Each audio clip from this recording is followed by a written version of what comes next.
فرض کن یک نفر جلوت نشسته، کسی که بهش اعتماد داری، رفتارش عادیه، حرفاش منطقیه و تنها فردیه که هر وقت کمک خواستی کنارت بوده. اما بعد از چند هفته، یک جمله، یک رفتار یا یک تصمیم کل تصوراتتو نسبت به اون فرد عوض کرد. همون لحظه است میفهمی که فردی که مورد اعتمادت بوده میتونه کسی باشه که تو رو زمینت میزنه. اینجاست که ماکیاولی وارد بازی میشه. توی این ویدیو میخوایم نشون بدیم چرا بعضی وقتا خیلی راحت قربانی میشیم و چطور میتونیم جلوی این اتفاق رو بگیریم. ماکیاولی یه جمله معروف داره که میگه فریب همیشه از جایی وارد میشه که گاردت پایینه و گارد پایین معمولاً یه چیزه، اعتماد سریع. تصور کن اعتماد سریع مثل اینه که کلید خونتو بدی دست یه نفر که تازه همین دیروز باش آشنا شدی، یا در خونتو باز بذاری فقط چون نگهبان جدیدت بهت لبخند زده. ذهن ما برای بقا طراحی شده، نه برای پیچیدگی روابط امروزی، و این یعنی اکثر ما اشتباه میکنیم. قصد ندارم توی این ویدیو تو رو نسبت به آدمو بی‌اعتماد کنم. برعکس، قراره بهت یاد بدم چطور اعتماد کنی بدون اینکه قربانی بشی. فرض کن یه دوست یا یه همکار یا یه رابطه جدیدی رو شروع میکنی. اولش همه چی خوبه. طرف حواسش به تو هست، مهربونه و حرفات گوش میده.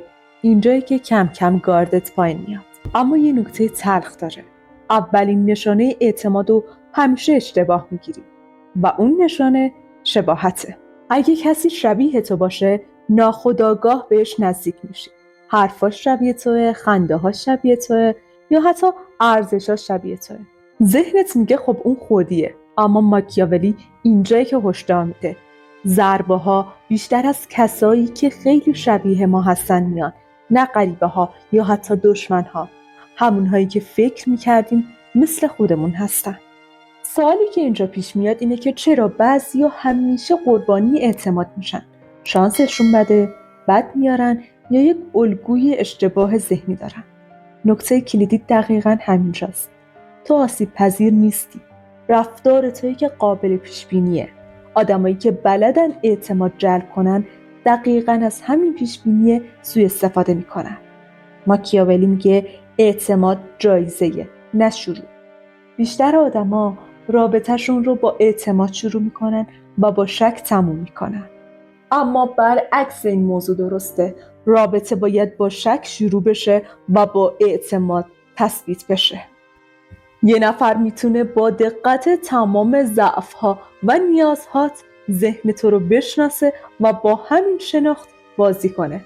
وقتی اینو میفهمی، میبینی که اکثر ضربه‌هایی که تا الان خوردی ناشی از واکنش ناخودآگاه خودت بوده، نه رفتار واقعی اون طرف. تو میتونی این روند رو کنترل کنی قبل از اینکه آسیب ببینی. باید رفتارهای خودت رو تجزیه تحلیل کنی و ببینی چه چیزی باعث میشه که اعتماد کنی، چه چیزی باعث میشه گاردت پایین بیاد و چه الگوهای ذهنی تو رو فریب میده. اعتماد یک انتخاب فردی نیست، بیشتر واکنش اتوماتیک ذهنه، مثل پلک زدن یا حتی نفس کشیدن. ما فکر میکنیم وقتی به کسی اعتماد میکنیم خودمون انتخاب کردیم، اما واقعیت اینه که ذهن ما اعتماد رو میسازه، نه انتخاب. ماکیاولی میگه مشکل مردم این نیست که به اشتباه اعتماد میکنن، مشکل اینه که نمیدونن چرا دارن اعتماد میکنن. این جمله ساده به نظر میاد، اما وقتی بهش دقت کنی تمام ساز و کار ذهنتو زیر و رو میکنه. قانون طلایی ماکیاولی میگه که اعتماد باید نتیجه مشاهده باشه، نه نتیجه احساس. ذهن ما هنوز برای بقا طراحی شده.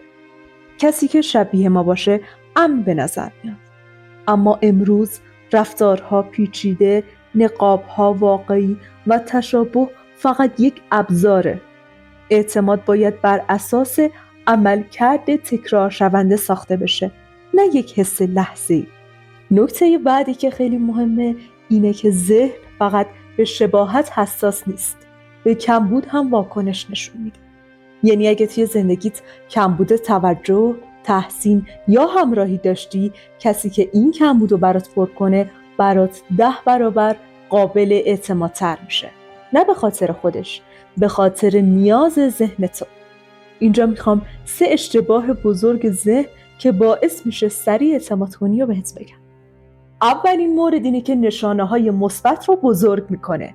یه مهربونی کوچیک میتونه کل نقشه ذهن تو رو تغییر بده.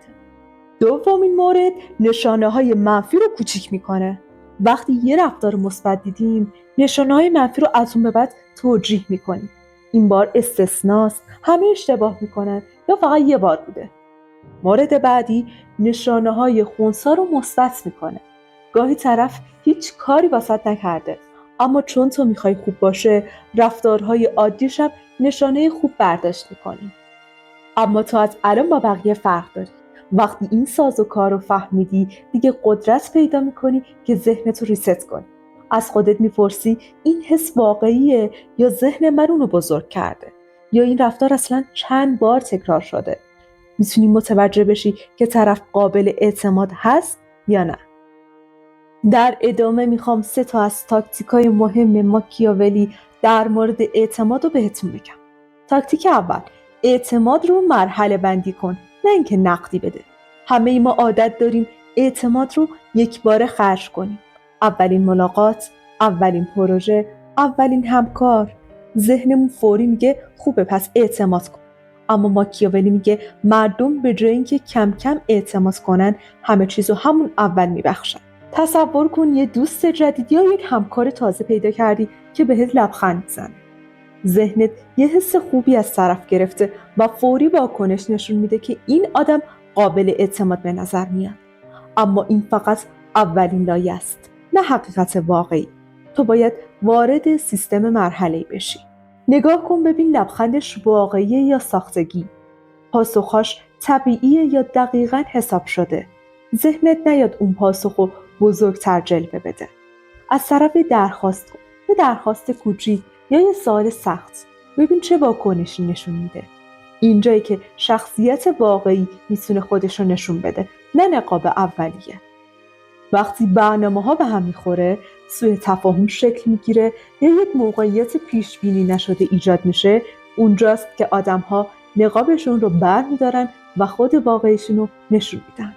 وقتی بین نفع خودشون و کار درست باید یکی رو انتخاب کنن، دقیق ترین تصویر از شخصیت اون طرف آشکار میشه. تاکتیک دوم، حرف‌ها رو کنار بذار و الگوها رو بده. حرف‌ها اغلبشون فریب دهنده‌اند. یک نفر میتونه 1000 بار بگه من قابل اعتمادم، اما تنها رفتار تکرارش باعث میشه واقعیت رو نشون بده. اول از همه نحوه مدیریت احساساتشه.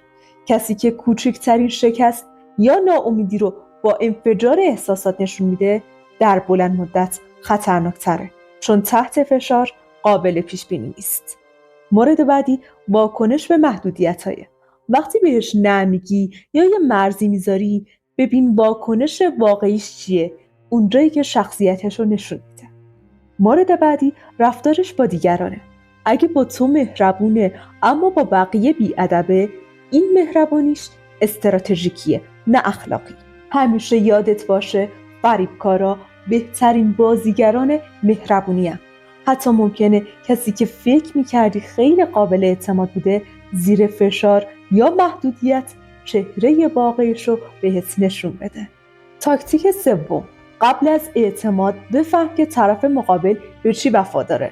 وفاداری واقعی همیشه رفتار آدم‌ها رو تعیین می‌کنه، اما اغلب اشتباه گرفته میشه. 4 نوع وفاداری داریم. وفاداری به منافع، تا وقتی سود میبره کنارته. همین که سودش قطع بشه طرف تغییر میکنه. بعدیش وفاداری به احساساته. رفتارش با تغییر حالش تغییر میکنه. امروز حالش خوبه، مهربونه، فردا حالش خوب نیست، سرد و بی‌تفاوته. مورد بعدی وفاداری به اصوله. کمن اما قابل اعتماد ترینن. کسی که براش اصول مهمه، حتی وقتی کسی نگاه نمیکنه درست کار میمونه. و مورد آخر وفاداری به نقاب. خطرناکترین نوع همینه. رفتار خوب فقط نمایشه و ذهن ما فکر میکنه میتونه اعتماد کنه، اما در واقع به دام بزرگی افتاده. وقتی این 4 نوع وفاداری رو میفهمی، دیگه هیچ وقت با یک لبخند یا یک رفتار سطحی فریب نمیخوری. اعتماد یک مهارته، نه امید. اعتماد یک انتخابه، نه واکنش اتوماتیک. هیچ کس تا وقتی آزمون نداده نباید وارد ذهن تو بشه. سیستم مرحله‌ای و نگاه به الگوها باعث میشه ذهنت خودش رو ریست کنه و نذاره احساسات لحظه‌ای زندگی یا تصمیماتت رو به بازی بگیره. وقتی این تاکتیکا رو رعایت کنی، دیگه ذهنت قربانی فریب نمیشه. یاد میگیری چطور اعتماد بسازی، کنترل کنی و هیچ وقت دوباره بدون آزمون همه چیزو از دست ندی. پس متوجه شدیم که اعتماد چیزی نیست که صرفاً احساس کنیم. یک سیستم، یک مهارت و یک فراینده. ذهن ما اتوماتیک عمل میکنه، اشتباه میکنه، فریب میخوره، ولی ماکیاولی دقیقاً به ما یاد داد که چطور این چرخه رو بشکنیم. قرار شد هر اعتمادی رو مرحله بندی کنیم. نه فقط یک لایه رو بسنجیم، همه رو با هم بسنجیم. دوم از همه، الگوها مهمتر از حرفا هستن. رفتار آدمایی که نشون میده چی هستن، نه حرفاشون. و مورد بعدی، وفاداری واقعی رو باید بشناسی. دنبال کسی باش که به اصولش وفاداره، نه به نقابش. و آخرین مورد، قرار شد ذهنت رو ریست کنی. هر بار که احساس میکنی کسی قابل اعتماد به نظر میاد، از خودت بپرس این واقعیه یا ذهن من دوباره فریب خورده؟ وقتی این اصول رو رعایت کنی، دیگه هیچ کس نمیتونه بدون آزمون وارد دنیای ذهنی تو بشه. دیگه قربانی نگاه یا لبخند کسی نمیشی و کنترل کامل دست خودته. الان وقتشه که ذهن خودت رو به یک سپر ضد فریب تبدیل کنی.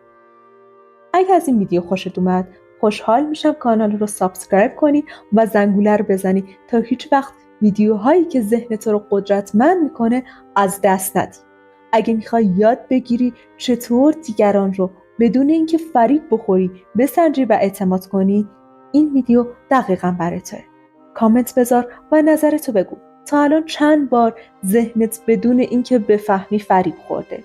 اینجوری میتونیم با هم حلش کنیم و نکات عملی بیشتری یاد بگیریم. هر کس این تکنیکا رو ندونه، باز هم قربانی ذهن خودش میشه.